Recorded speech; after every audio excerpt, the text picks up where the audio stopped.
Welcome to the most valuable fucking show you're going to listen to all week. Good guerrilla marketing is getting your product idea information in front of someone who actually wants it. The best people at guerrilla warfare in general are the natives. I don't know. Should I be on Twitter? Do I need a Twitter account? I don't know, Sally. Is that where your audience is? This is Unfuck My Business. Welcome to Unfuck My Business. And we've got some really exciting stuff to talk about today, and especially because this was prompted by one of our listeners, Adam Vessa. Shout out to you. You've asked us about guerrilla marketing, and I think all of us here have some experience of that to one degree or another. I know that my take on it is very different from some of the other folks. So I think we'll have a good broad spectrum of what guerrilla marketing is and how to use it effectively for your business. As always, my co-host and partner in crime, Robyn Sayles, here with us. Hello, hello. And our community director, Kathleen Seide.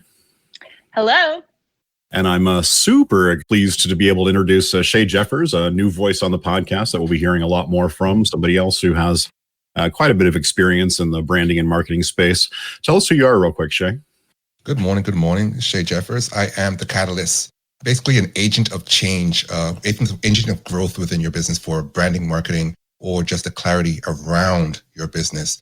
Really helping business owners define being a CEO, not just being a solopreneur, because there's tons of pitfalls and black holes that can come up with it. So I become the catalyst to change all that in their world. Beautiful. We are glad to have your voice here. So let's start with this concept of what is guerrilla marketing to begin with. The idea of guerrilla marketing is sort of similar to the idea of guerrilla warfare in that, traditionally you would have these armies face off across a big battlefield with clearly defined soldiers on either side. Guerrilla warfare changed all that. They weren't in the open battlefield. They were attacking from cover and camouflage positions, and they didn't always wear uniforms. Sometimes it was hard to identify who the soldiers were. Well, guerrilla marketing really is that approach to marketing. There's no clear battlefield. There's no clear identified players. It's a way to get a marketing message out there in ways that feel more organic, but which technically aren't. And I kind of feel like we're going to be giving away some secrets today because guerrilla marketing definitely gets into some of those areas around where people are like, "Oh, you marketers." Yeah. And I do want to point out before we deep dive too deeply into this, I do want to clarify for folks that just like with anything when it comes to marketing, there's a degree of manipulation involved. And I think it's important to state right up front that intent is key. So please have good intentions with any of the tips that we're going to give you today. We have a combined experience that is quite powerful, and we choose to use that power for good, and we are encouraging you to use that power for good. So please do not listen to this episode and go pull some shitty devious marketing and say I learned it from them, right? Any of this can be used for good intentions or bad intentions. We're focusing on good intentions. Please apply everything judiciously and with the right heart. Apologies to Uncle Ben, but with great marketing power comes great marketing responsibility. Exactly. Good time. So let's just start out with a quick overview of some guerrilla marketing concepts. I want to make sure that as we start talking about these things in more depth, that people understand what we're really referring to. AstroTurfing is a common guerrilla marketing tactic where you are essentially shilling. You have a bunch of people who are coordinated around a specific marketing message who are participating in organic conversations as though they are not compensated and incentivized humans trying to drive a marketing message forward. That's probably one of the most common approaches to guerrilla marketing, in that it's fairly easy to do. And believe me when I say you see it around you all the time. Some of that has been normalized into what's now called influencer marketing. Really, it's still the same thing. You've got people who are doing their very best to hide the fact that they're being compensated to market or advertise a product, but who are, and they're driving that forward. Another form of guerrilla marketing is link raids, essentially, which just mean hitting lots and lots and lots of small groups and communities that you think are relevant around a product, bringing a couple of your shills with you and starting conversations around a specific product in those communities. Super labor intensive, but often the most successful and really like looking organic if it's done well. Those are probably, in my mind, those are two of the most common forms of digital guerrilla marketing. Robyn, Shea, any other high-level methods that we should probably include in this conversation? So I think from a digital perspective, there's things like, I don't know if there's a more official term for it, but I see a lot with big conferences and big events where you appropriate the hashtag. So you're using a popular hashtag for an event. And I've seen this specifically for conferences and conventions where everyone wants to look at the back channel. P.S. That's a guerrilla way of learning, is to go watch the back channel of an event that you couldn't afford to go to. It's one of my favorite things to do. So, if it's, let's just say that we were doing, this massive UFMB conference and the hashtag was, hashtag UFMB 2021, right? And we're encouraging everyone who's attending the conference to use that hashtag.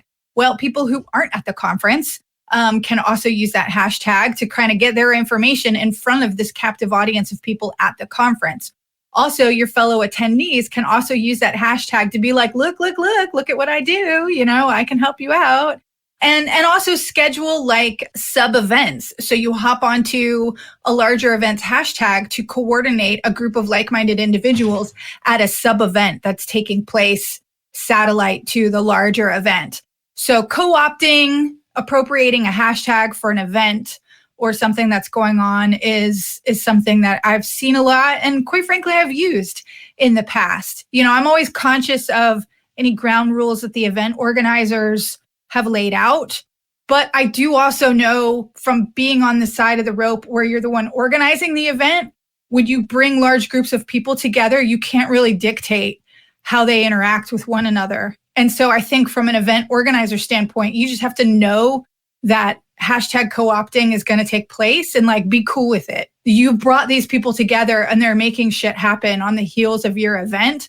And I think that's success in and of itself. Where it goes bad is when the event organizers get wind of it and they try to shut it down. And that just makes the event organizers look bad, quite frankly. Yeah. But I say all that to say like there's, tread carefully. The other thing I think of when I think of guerrilla marketing is it makes me go back to zine culture, skateboard, band days, local bands and local skateboard clothing brands and, local zines were always some of the best at doing that guerrilla marketing. If you walk down a downtown street and you see stickers on a pole, that's guerrilla marketing, right? If any one of those stickers catches your eye and you go, oh, let me see what this is, right? They just won the guerrilla marketing game right there. If you're, at a show for one band and people from another band that share similar audience are like handing out flyers and handing out stickers at that show, that's guerrilla marketing. In the corporate space and in the event space, we see that with you're at an event and there's cocktail tables. I'm going to put my business card, I'm going to put my promotional flyers on those free spaces within this event, right? And that's also another form of guerrilla marketing, right? Just sometimes taking advantage of a space that somebody else has created to get word out about your product or service or, Yeah. So for digitally, I always think of hashtags and the back channel for events as a great way to do some guerrilla marketing. Also a way to get in trouble doing some guerrilla marketing. But then when I think of like the first image that always pops up in my mind though is those skateboarders, those bands, those zines, carrying around your zine, carrying around your stickers, getting it on as many poles, getting into as many pockets as possible, and using those events to spread the word. Beautiful. And Shea? Oh, yeah. So what came to mind is trend jacking. Basically, that's the one of the easiest ways to do. We've talked about it, the podcast, in terms of like seeing the wave, especially getting ahead of it and kind of getting inside of the tunnel and riding that out. But another kind of thing that when I'm thinking about guerrilla marketing is the hit and run tactics, kind of like the Banksy art style of popping up and putting on something in a very public place, and just having subtle little messages. So what comes to mind is like I saw a little picture here of a Banksy art piece, which was essentially probably got paid by McDonald's. So he took the stripes in the road and turned it into a fry box, so that the stripes are the fries, and then he just painted off a quick little McDonald's box. So that's kind of a cool way you can kind of jump into the mainstream. The idea is taking what's in somebody's head and showing it inside of the world where they won't expect it. That's why I think about guerrilla marketing. And I know Kathleen has sort of done some, I guess what I might call interest jacking by taking some things that are potentially not necessarily directly related to your core marketplace, but actionable or weaponizing them to drive business to your company. You want to talk about that for a second? Yeah, that's an interesting way to phrase it, weaponizing. I also took the vow, I will not use my superpowers. Personally, I'm adding things that I enjoy into my business, and that helps connect me to other people who are like-minded, and I can create raving fans as a bonus there. So I think the example you're talking about is the Bike the Berg open houses that I do. So that's a situation where instead of hosting an open house at a listing that's mine, I was new to town, new to St. Pete. I didn't have any listings at the time. And I decided that I would start scheduling bicycle tours through popular neighborhoods that stop at multiple houses so that people who are in the market can get exposed to what that neighborhood has to offer. And it's not just what the individual homes have to offer, because when you're biking through a neighborhood, you actually get to see what the feel is of the neighborhood and what it's like to live there in a much closer sense. And those are values of me and how I do my business anyway. So it really aligned nicely. And it gave me access to a whole nother group of people who weren't communicating with me already. And there's nobody else doing it in that space. So, I had free advertising for the event. I think I actually did do a couple Facebook ads, but I had a meetup group for it. I did some flyers around town at local coffee shops and bike shops and places where people that want to bike and be outside would be, and Facebook events, and then advertised it probably only $20 a month in advertising for it. And I would consistently have a nice small group that was intimate enough that I could actually engage with the people to come see homes with me. And that was a nice, like you said, guerrilla marketing tactic. It's and I want to make sure that it's clear here that when good guerrilla marketing is getting your product idea information in front of someone who actually wants it. And there's a big difference between that and spam. I've seen so many groups get overrun with ham-handed, nickel marketers who just drop a link and add nothing of value to the conversation. They haven't taken the time to see if anybody's interested in this topic or concept a lot. And this is a place where a lot of people have heard me rant about multi-level marketers or pyramid folks. They are the worst at this. Every time, a couple of my Facebook groups, part of the questions that I ask, to be able to become a member of the group is your primary business an MLM? And the only reason I even ask that question, it isn't because I'm looking at them judgmentally, although I totally am.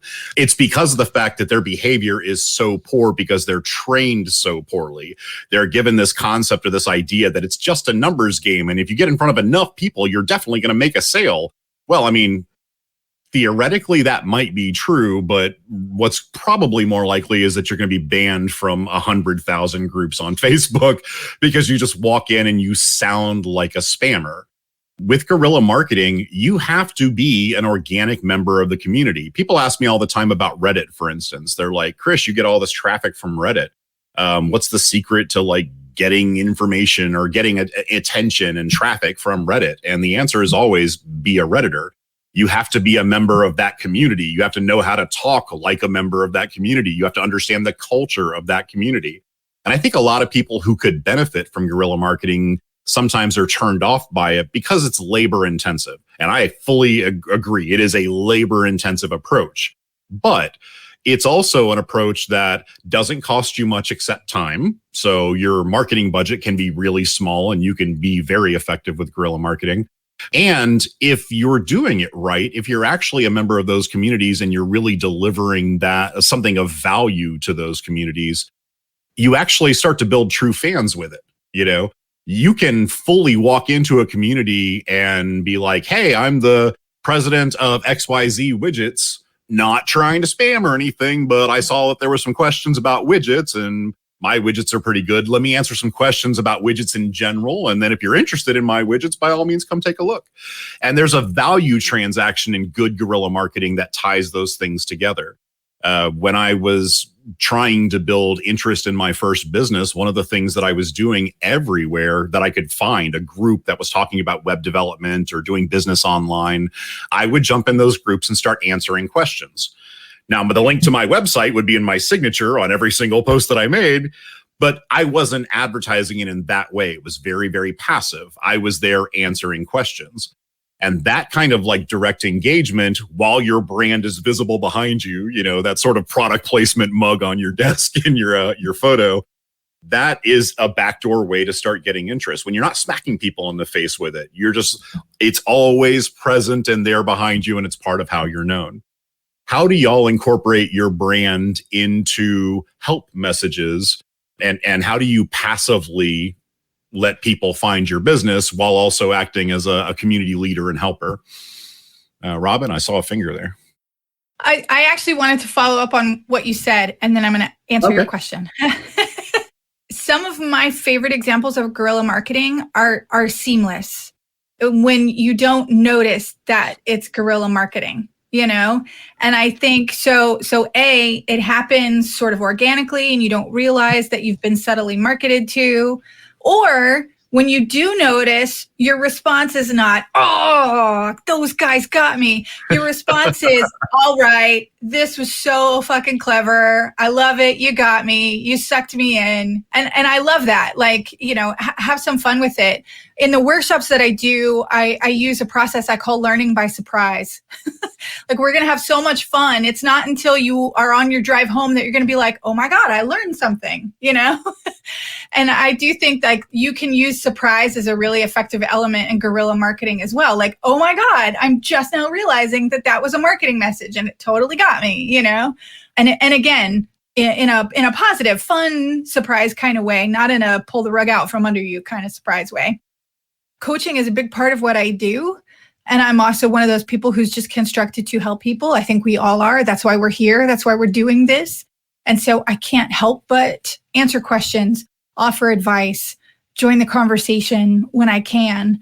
And I do think you're correct, Jinx. Like it has to be genuine and organic and coming from a place of genuinely wanting to help others succeed. I keep hearing the term zero-sum game lately, you know, and if we could just get everyone to realize that business is not a zero-sum game. It's not I win, you lose. It's I win, and if I help you win too, we all win better. And that has proven out for me time and time and time again. So I have a little technique that I use, especially if I'm on like networking calls or if I've been invited to, you know, answer questions or offer input in somebody else's thing. I think the chat in a Zoom or a Google Hangouts or a networking meeting where you have a chance to sort of capture the attention of your peers, but you only have a short time to do it. Maybe you don't get a chance to speak on the microphone or answer a question. So I think if you're not called on to answer, you can use that chat space to answer questions and offer an additional viewpoint, right? That'll help people. But I also have a pre-written thing that I copy and paste and I make sure I put in the chat. And I call it like my digital calling card specifically for these events. And so before the event is over, I will copy and paste my digital calling card in there. And it's basically just like, hey, if anyone has any more questions, here's my email, here's my website, and here's some resources I have for you. And I make sure that I put the resources in there. I have a whole page of resources on my website. So it's not just like, come buy my shit. It's like, here, I have more shit to help you. Like, start there. And that is proven to be very effective because even if people don't see it in the moment, you can save the chat from these things and you can go, and I'll always save the chat and go back and look at like who had interesting things to say, who, somebody gave this great bit of advice. Where was it? So if you save the chat from the event, people might not see you in the moment, but if they save that chat and go back and look at it, they're going to see you then, right? And so if they see you and they're interested in what you had to say and they want to follow up, make it easy for them by plopping your information in that chat window as well. So that's one of the most effective methods that I have right now, from a help standpoint of, if we've been in a networking thing or in a forum together and you found what I said valuable and helpful, here's how you can get in contact with me. And I just put that little digital calling card in there to make it easy for them. And that's one of the things, like I often introduce myself, Grumpy Old Bastard of Tech. You can find me online at grumpyoldbastardofTech.com. Super dead easy, memorable way that they can find you later. I mean, that's one of those, the important factors of that passive sort of back end marketing is that it's got to be something dead easy that they can just remember, all things considered. Shea, how do you bring your brand in sort of passively when you're engaging in these conversations? Well, it's very much like Robyn, to be honest. It's that natural answering of questions, that desire to be like sit in the back and wait and listen. I'll say listening is a huge piece of this. Listening for profit, essentially, because there is something that is being said that is not being answered that you can then provide just a little tidbit, a little breadcrumb that draws them in a little deeper. Storytelling always works really, really well. Being able to wrap a really good story around the topic at hand and give people, like, just open up their mind to the fact that you're a creative, that you are expressive, then they're in tune, like, well, that was interesting. Let me find out a little bit more. Of course, making sure the breadcrumbs are an easy trail to follow.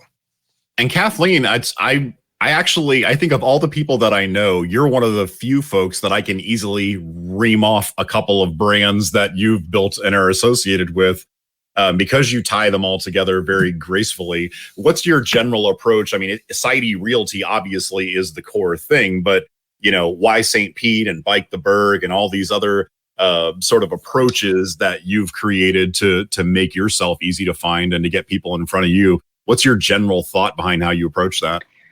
I don't know, 10, 12 years ago, I did a lot of research and figuring out how to integrate content marketing into what I do. And back then, and I think now still, the idea of giving away what you do for free terrifies people. But the truth is, as an expert, you have so much more to add what you're sharing with people that they need to pay you for it, right?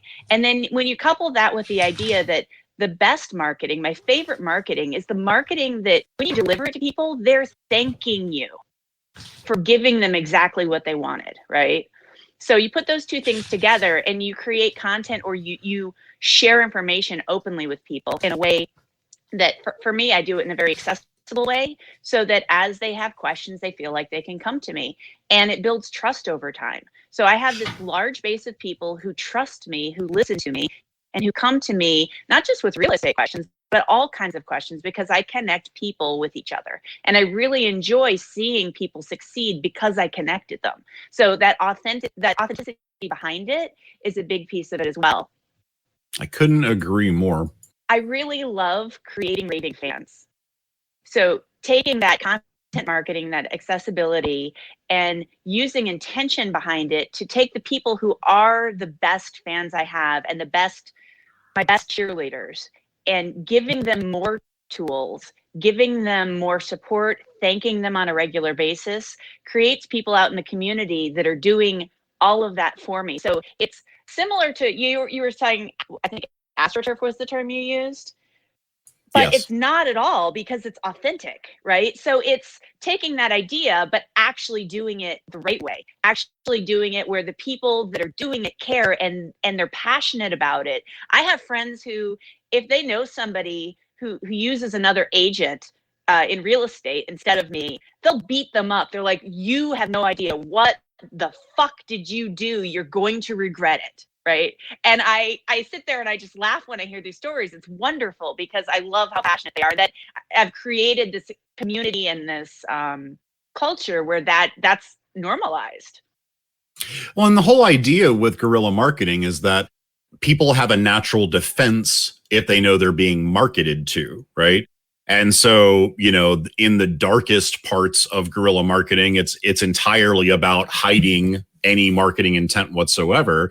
But when you find that happy medium in the middle where you are identifying as who you are and you're connected to your brand, but you're actually really delivering value back, like that's where it matters. That's where you cross that line of past their marketing defense, but you don't cross that line of acting without integrity or acting unethically, all things considered. And so because I know that Adam was specifically looking for some tactics, let's talk a little bit about the specific tactics and how we approach that. And I'm going to give one of the outlines of something that has worked really, really well for me. In fact, it was part of how I built my business the first time. I like to answer questions, and I think we've all agreed that teaching is fundamentally a part of good marketing in this particular strain. But where do I find the people asking questions? So what I would do is I would get on Google, and I knew that I wanted to answer some specific kind of question. So I will search that question in quotes. My website is running slow. How do I improve the speed? Right. And then I will take Google search tools and I will adjust that to only show me questions that have been posted online that Google knows about in the last week. These are all fresh. These conversations are not 3 years old and dead, and you're going to get a fair number of results across big group community platforms. Chances are you're going to see Quora in there. You'll see Reddit in there.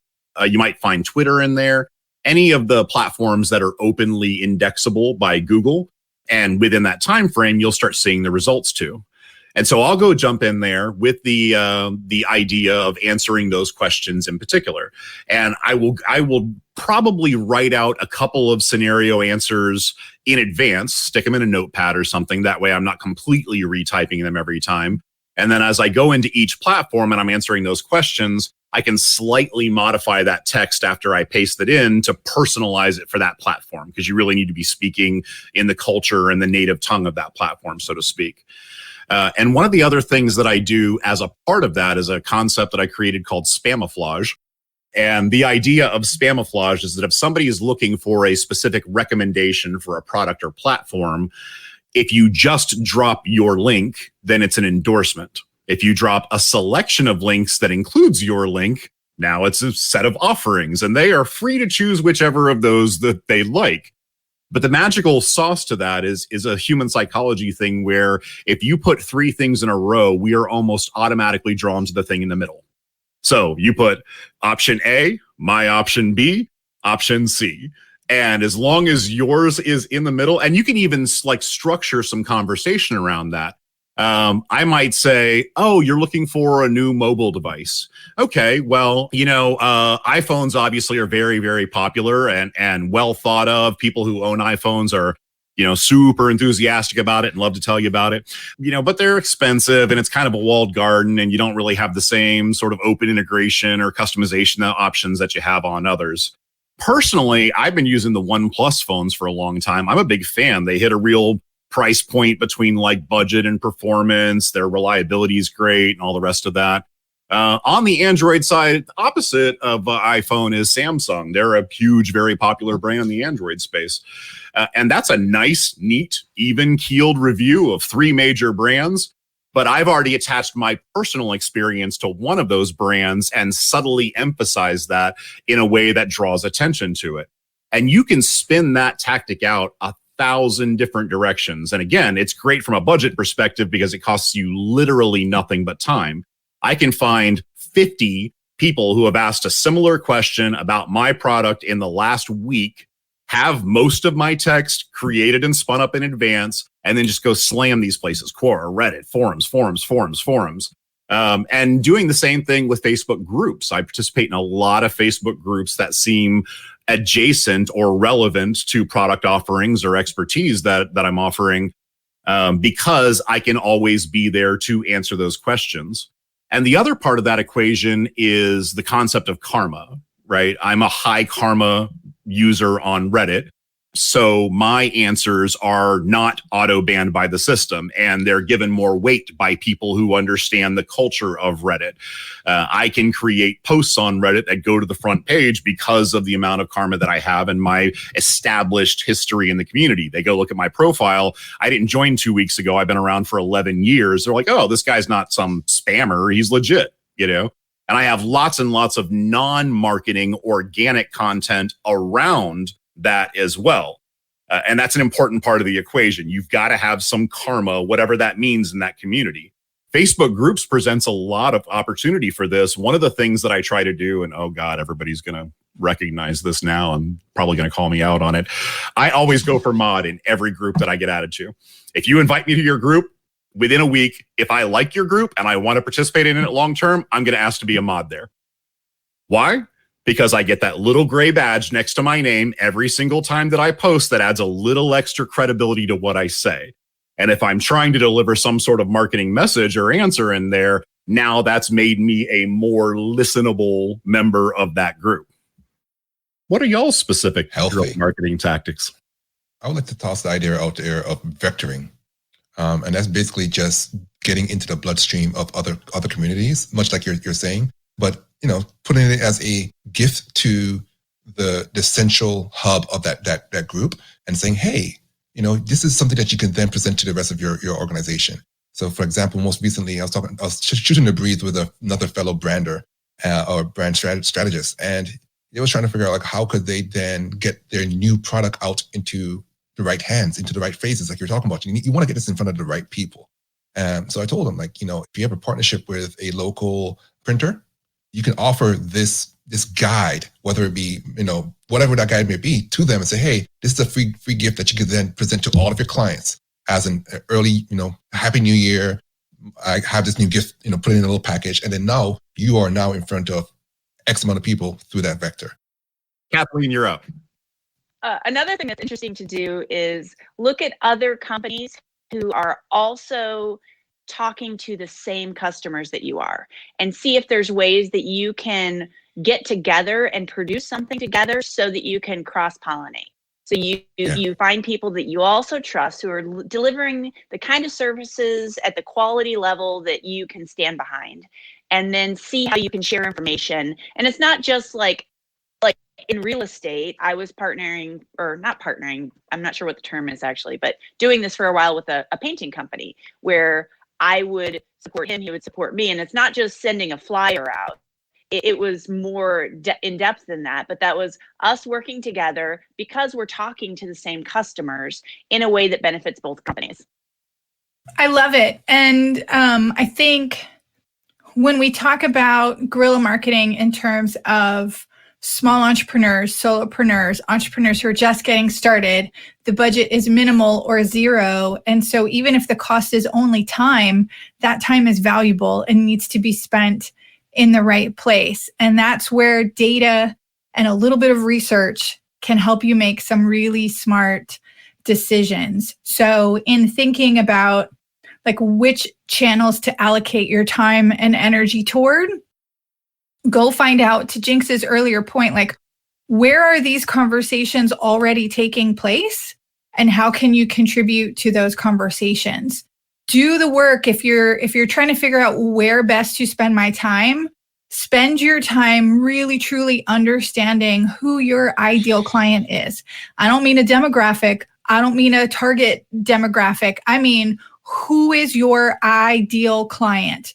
The person who's going to get the biggest benefit from working with you specifically. So if you really, truly put in the work up front, understanding who that ideal client is and how and where to talk to them, then you don't come to folks like us. You don't come to people like me and Shea and go, I don't know, should I be on Twitter? Do I need a Twitter account?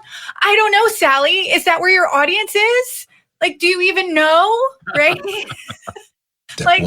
There's no blanket response. What time should I post? I don't know. When is your audience online looking at that platform? You have to really understand who the fuck you're talking to. And then you can make really smart, informed decisions about where to spend your time, right? Maybe your ideal platform is Pinterest. Maybe your ideal platform is LinkedIn. Maybe you'd be wasting your time over on Reddit, right? So go find out where your people are, where they already live, and get yourself there. So if you are just struggling to figure out which platform and where to spend your time, start there. You need to truly understand who you're talking to and figure out where they already are. And then I'll share, take advantage, think outside the box and take advantage of every element. I just want to share a quick story about one of my favorite. It was my favorite, but it also was one of the most effective guerrilla marketing things I ever did. I was speaking at a fairly large conference, and I was speaking on the Friday. So it was a Friday, Saturday, Sunday.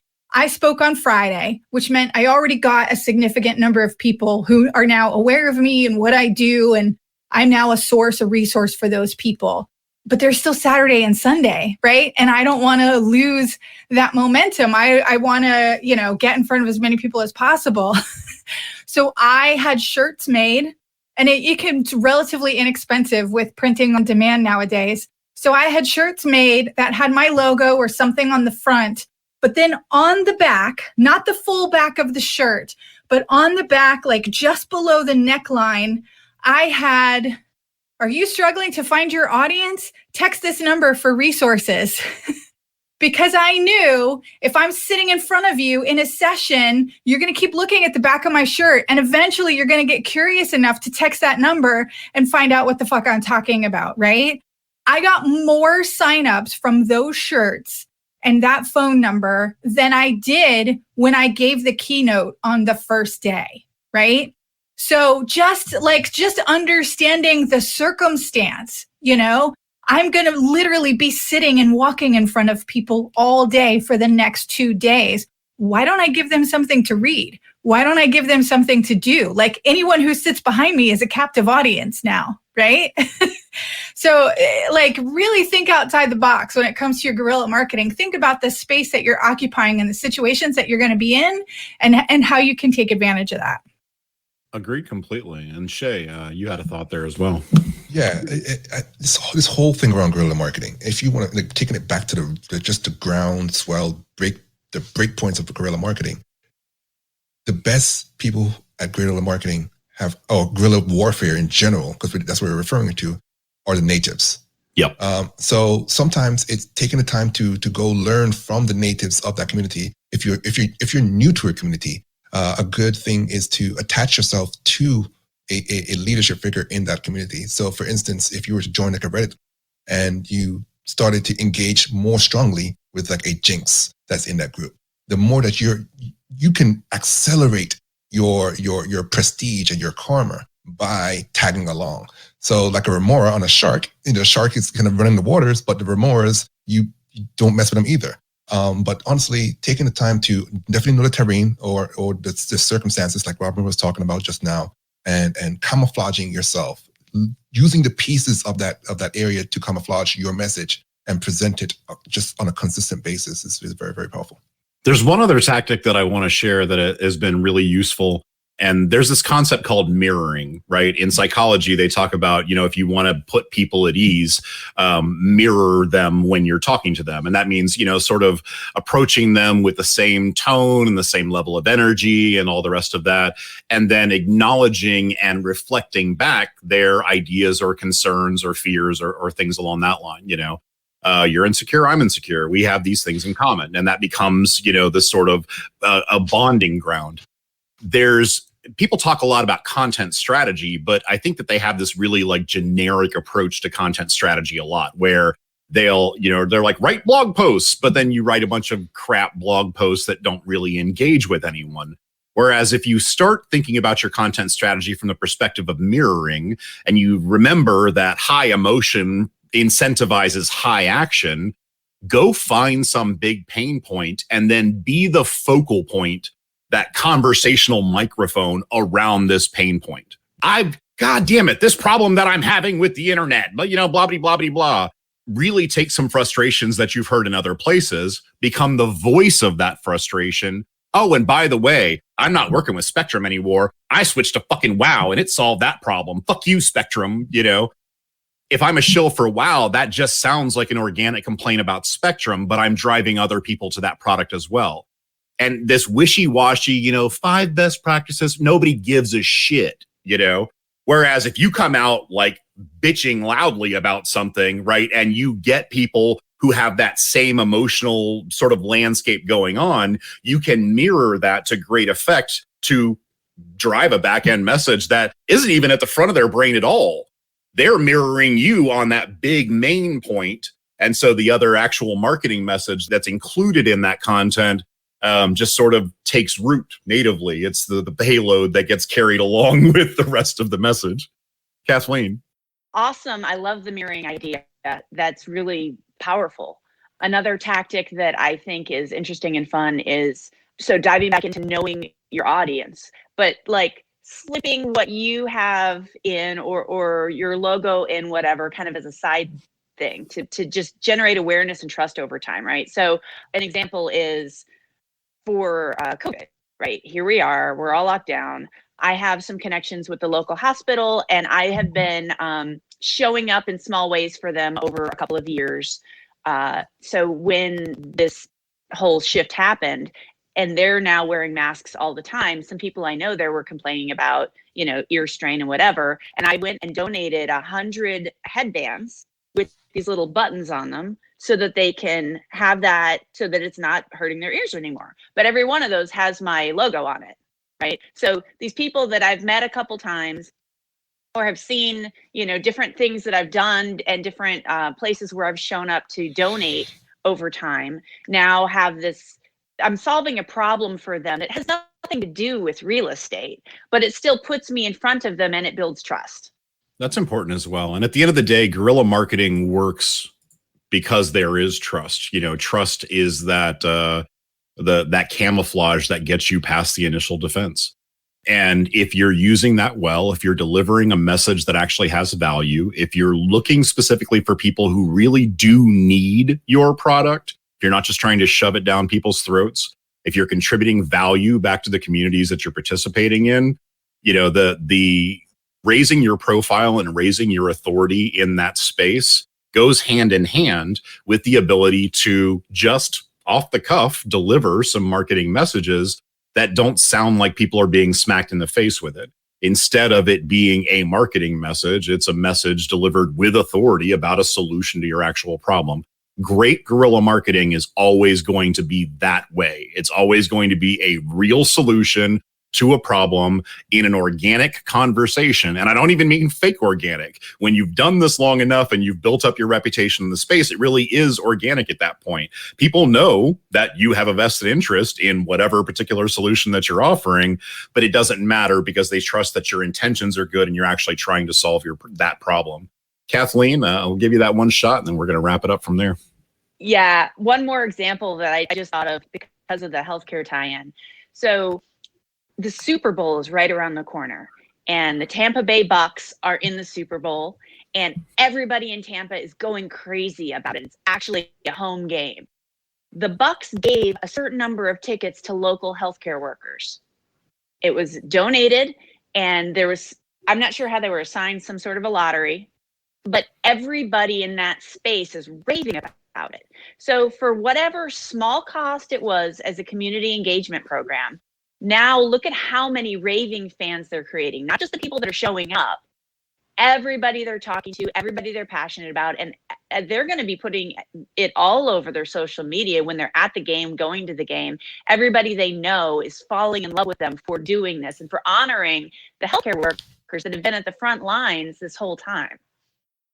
Nice. And of course, you know, big brands are capable of doing bigger things, clearly, but that direct reach out to the community, 100%. Absolutely 100%. I hope, Adam, that we've answered some of your questions and provided some guidance and hopefully, given you some tactics to start with. For our Unfuck My Business community folks, I would love to talk more in our next Tuesday night community call about how we can apply guerrilla marketing tactics and strategies to y'all's business, whatever that business may be. So let's do that. But until then, you can email WTF@unfuckmybusiness.com with your questions if you would like them answered in the future. This has been Unfuck My Business, and we will see you next Tuesday.